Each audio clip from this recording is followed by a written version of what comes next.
Olá pessoal, eu sou Imaculada Oliveira, sou professora de língua portuguesa e redação. A gente vai continuar nossa revisão para os vestibulares por meio de questões neste projeto do Governo Estadual do Maranhão, através da Secretaria Estadual de Educação, nesse cursinho voltado para o Enem e para o EMA. A gente vai trabalhar especificamente agora para o Enem. E a nossa questão, dando continuidade à nossa revisão, é do Enem 2021.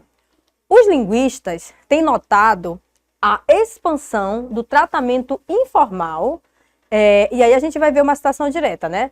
Tenho 78 anos e devia ser tratado por senhor, mas meus alunos mais jovens me tratam por você, diz o professor Ataliba Cartilho, aparentemente sem se incomodar com a informalidade inconcebível em seus tempos de estudante.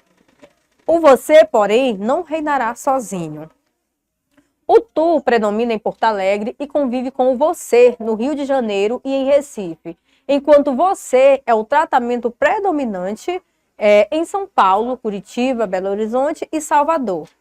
O tu já era mais próximo e menos formal que você nas quase 500 cartas do acervo online de uma instituição universitária, quase todas de poetas políticos e outras personalidades do final do século XIX e início do século XX.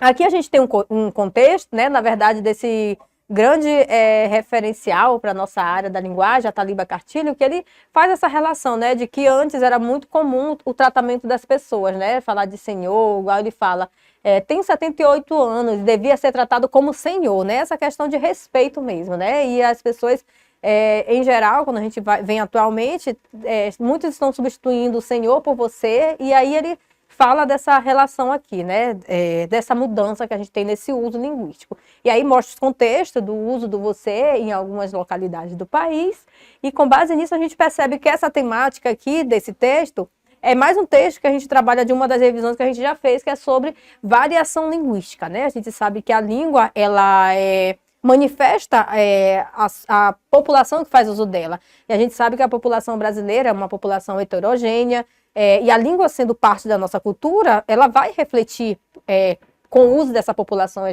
heterogênea. Então, por isso que a gente tem a variação linguística que é comum nas línguas, de forma geral, né? E aí a gente vai para o contexto que afirma.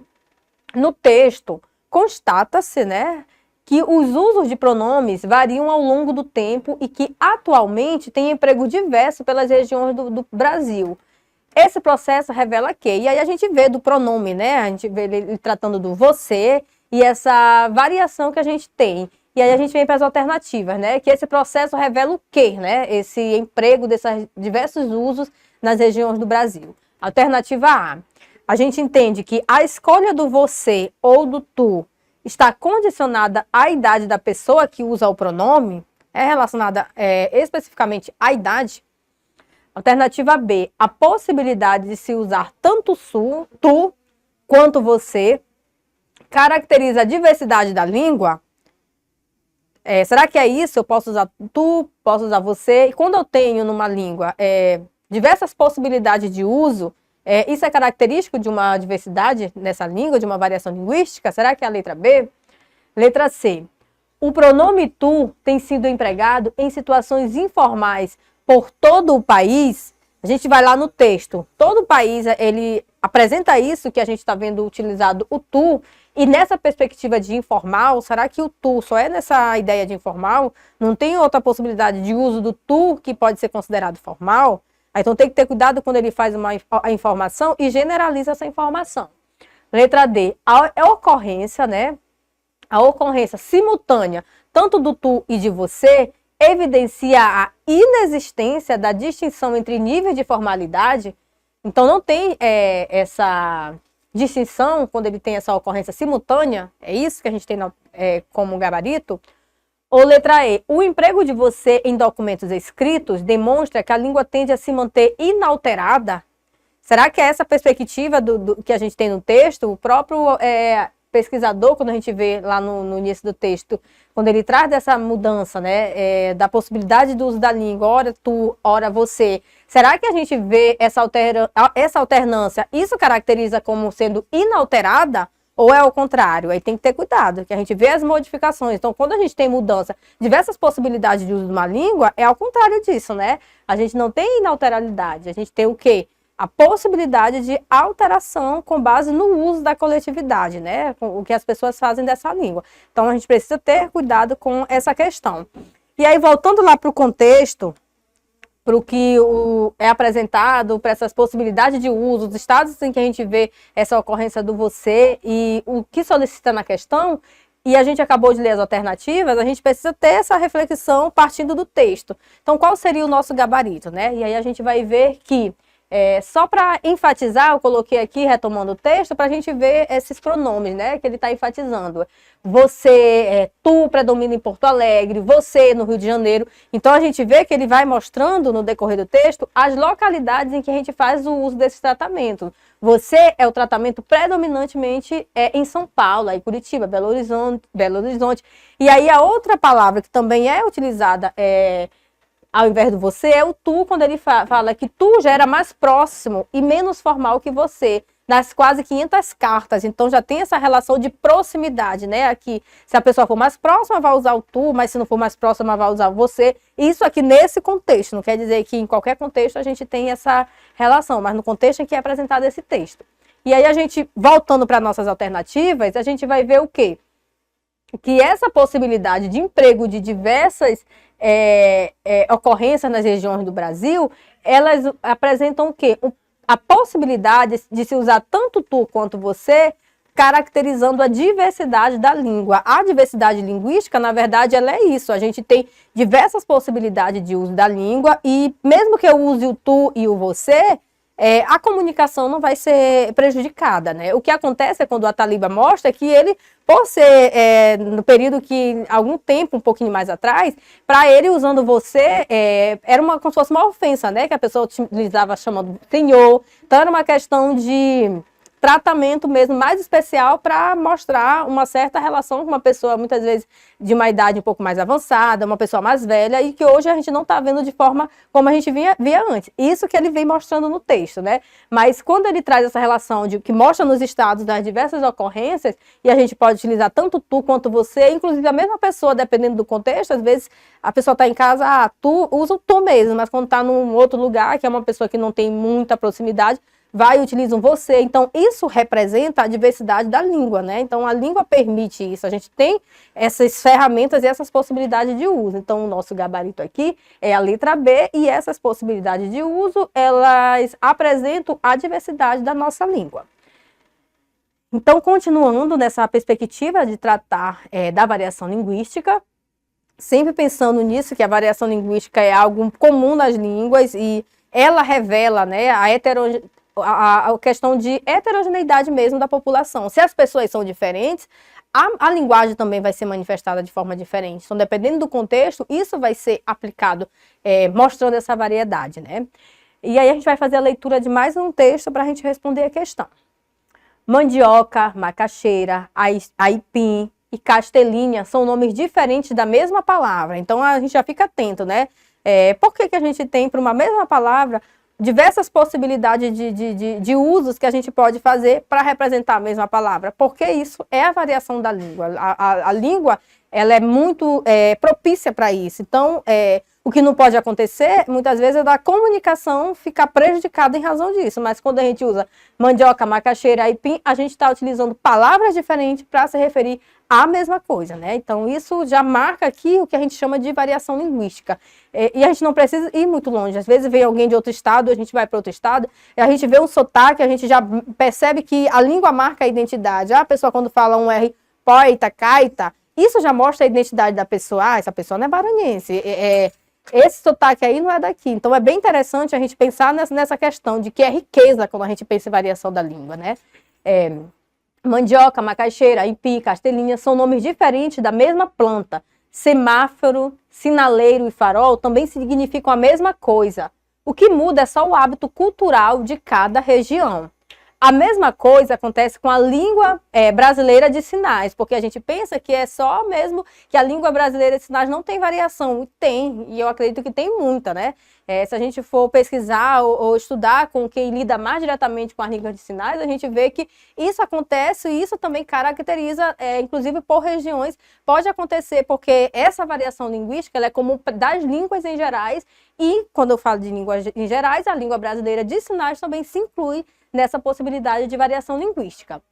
Embora ela seja a comunicação oficial da comunidade surda no Brasil, existem sinais que variam em relação à região, à idade e até ao gênero de quem se comunica. Então, olha só essa questão, né? Ele traz da variação linguística e traz também da possibilidade desse mesmo fenômeno acontecer na língua brasileira de sinais.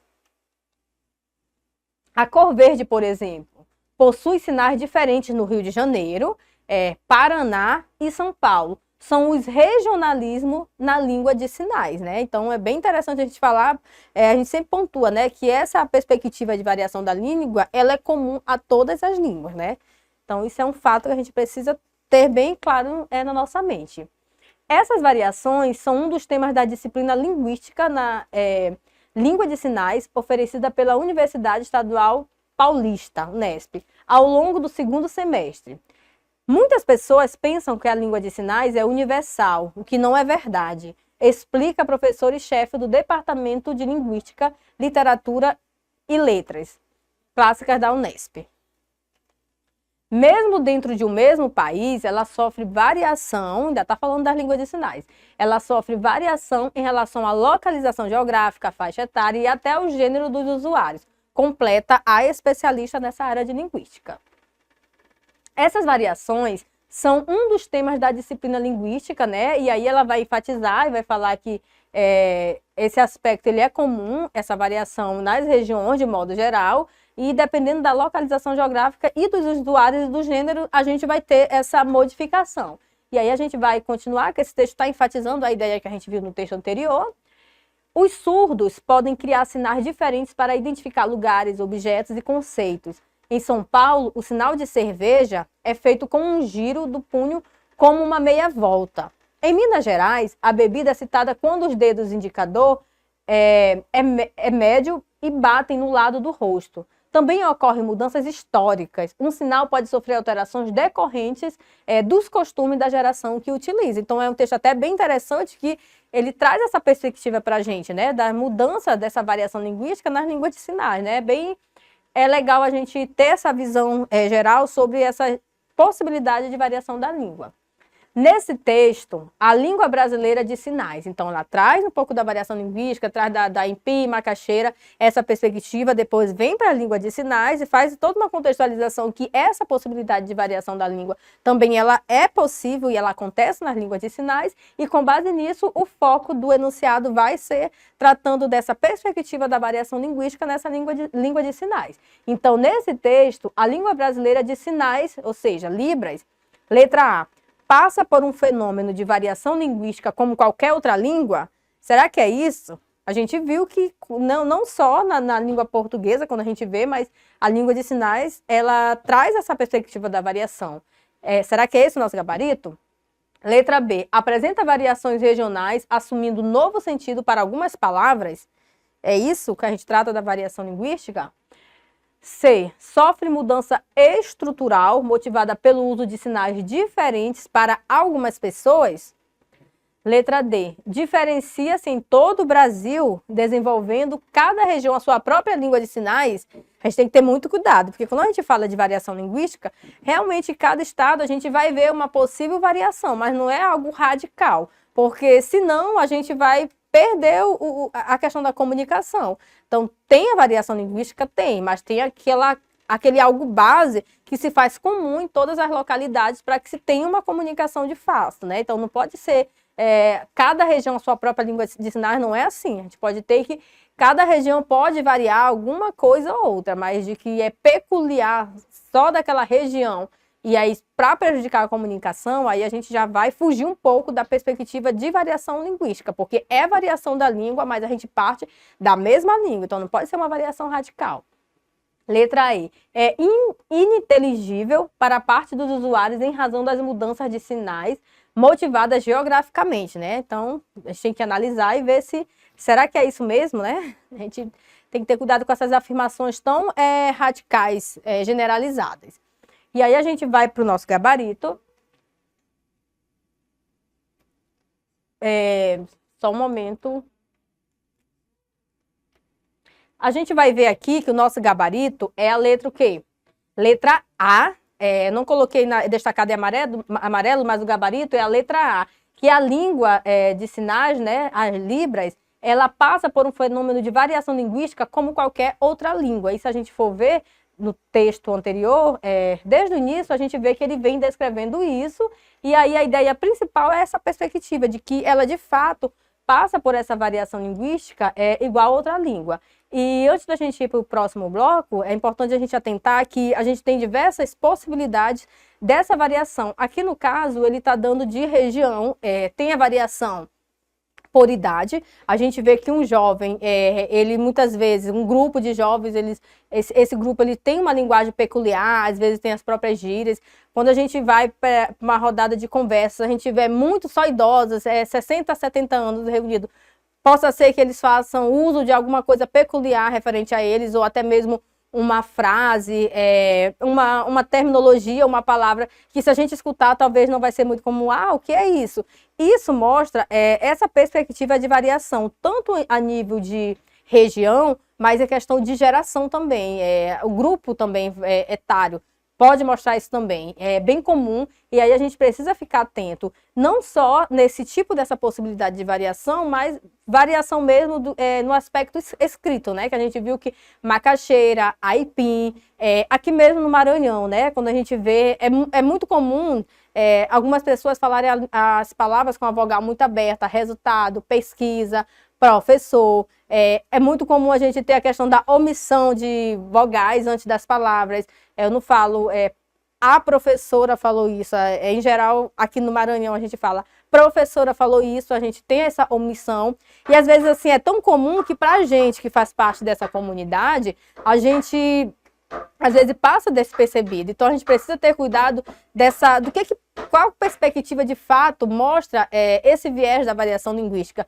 Porque tem questões, eu acredito que a gente vai ter oportunidade de ver na nossa revisão, que às vezes mostra que a variação linguística ela é prejudicial para a comunicação, e a gente tem que ver que não, que quando a língua muda, isso é importante, isso mostra a riqueza, né? Essa variedade, essas diversas possibilidades que a gente tem de uso da língua. Então a gente volta aqui para a questão e vai ver, não precisa ir muito longe, né?